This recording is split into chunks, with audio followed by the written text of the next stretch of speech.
4-year-old Bobby is actually Catherine and Joe Walsh's foster son, but soon to be their very own.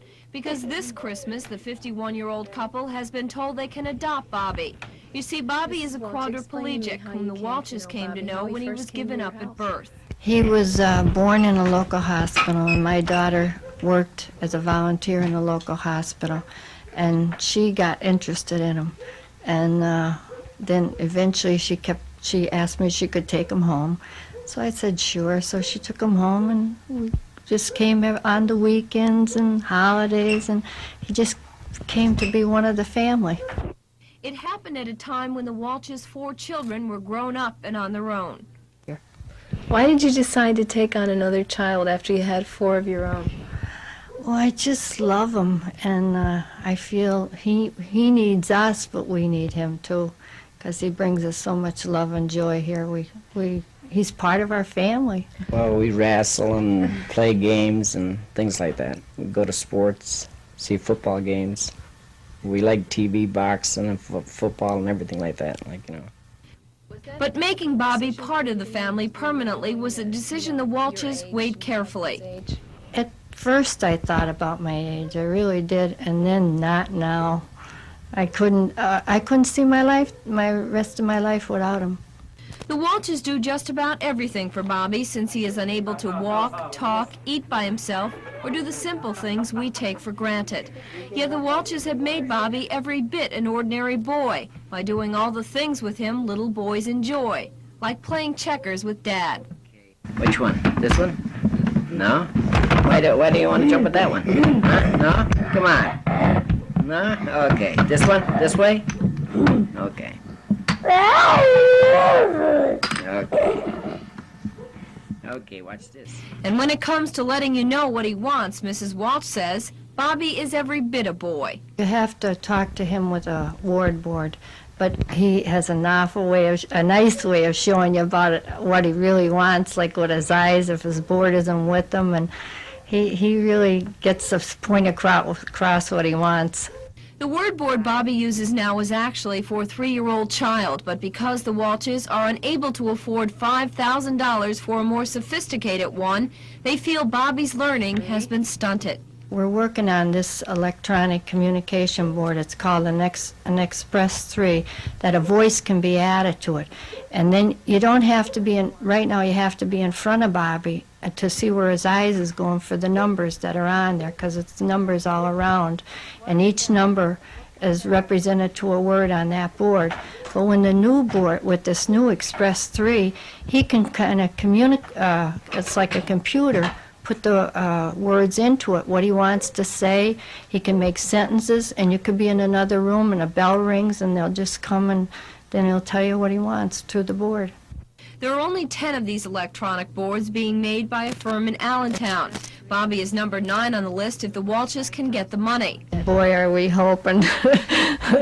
We're really working. I wanted to write a lot of letters and try and get different people or organizations just help us to get this little boy something that he can communicate with other people. But even if Bobby shouldn't get the board through donations, the greatest gift of all for the Walshes this Christmas is just having Bobby. We're going to have a ball. We're really going to celebrate this Christmas because we know in the next year he's going to be all ours.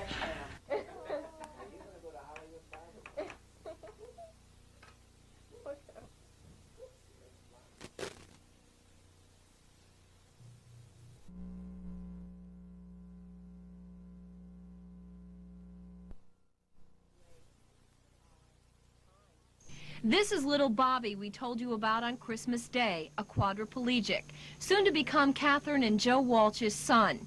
He is not their first child, he will be their 5th, but he is not like the others. Bobby is unable to talk, walk, eat by himself, or do the little things we take for granted. His only means of communication is through this word board, a board designed for a 3-year-old, and Bobby is far above that grade level. So the Walshes have been trying through the community to raise the money to buy a more sophisticated board, one that would cost $5,000. After our story aired, the Walshes received $700 in donations through the mail. But the good news today is the Kiwanis Club of Scranton has pitched in $1,500, while offering to spearhead the drive to raise the rest. And we can see the definite need for this electronic device in his communications. Mrs. Walsh so kindly wrote us a letter and explained the situation. We've been out to see Bobby. We've talked with the Walsh family and a number of other people that are very interested in seeing that the cause for raising the funds in Bobby's behalf. All donations can now be sent to the Bobby Fund in care of the Kiwanis Club, Scranton Chamber of Commerce Building, Scranton, PA 18503. Mary Ellen Keating, News Scene 22, Scranton.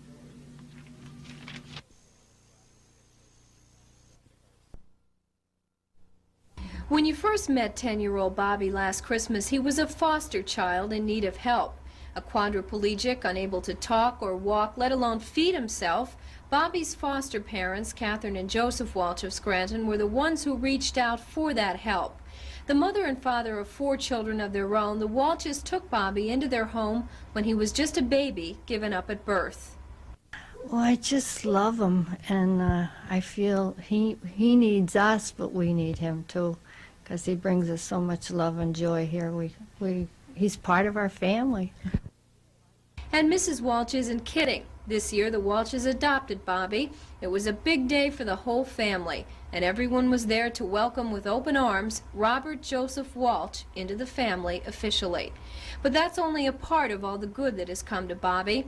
Last year at this time, his only means of communication was through this antiquated word board, because the Walshes couldn't afford the $5,000 needed to buy Bobby a more sophisticated one. When our story aired about Bobby last December 25th, over $700 in donations poured in from you, our viewers. Not long after, the story made its way into the newspaper, and the rest is history. Thanks to a drive spearheaded by the Kiwanis Club of Scranton, Bobby got his new word board, an Express 3, and much more. To date, donations to the Bobby Fund total over $10,000. You have a lot to be grateful for this year. We sure do. Bobby's all ours, and we have his Express 3, and he had surgery on his legs, and we're hoping for the best. And so, from Bobby Walsh to all of you, I want to wish you a Merry Christmas and a Happy New Year. Mary Ellen Keating, News Scene 22, Scranton.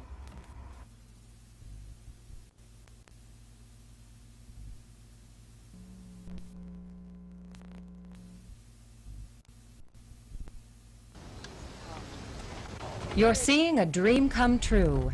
Bobby Walsh's dream and the dream of his parents, Joseph and Catherine Walsh of Scranton. 13-year-old Bobby yearns for an education because he has things to do. He plans to write a book and help champion the cause of other people who have cerebral palsy, people who have special needs. He's on his way now. That at once terrifying and thrilling first day of school under his belt, he's just one of the kids. A 6th grader at the West Scranton Intermediate School. That's the way he sees it. That's the way they see it. Okay, 8 and 9 are usually a double class. The time. It takes uncommon faith and devotion to keep up the good fight. But shining through Mrs. Walsh's eyes, you can see that it takes much more than that. Well, Bobby's smart. He feels someday he's going to write a book, and someday he's going to work with computers, which he's very good at. And I want what's best for Bobby and what Bobby wants. Mrs. Walsh, how do you do it? Love. I just know, no matter what you do for Bobby, he appreciates it. And, when you got somebody like that, you just, want to help him. And it seems so easy to help people who work so earnestly to help themselves. This is the face of determination. And although the road will most certainly not be smooth, somehow you can feel that Bobby will make it to the end. Attitude, that's where Bobby's teacher says he's a winner. Beneath a sensitive, expert manner, Lee Calabro brims with the excitement of an educator who himself is willing to learn. I guess so many times we've seen the stories of people who have a lot of things going against them and still succeed. And people like me sometimes stand around and feel sorry for ourselves when we really have very few disadvantages. I I'll probably learn that from him this year. Bobby will be inspirational. Perhaps Bobby teaches us all a lesson that transcends the textbooks. He inspires hope. Dream on, Bobby Walsh.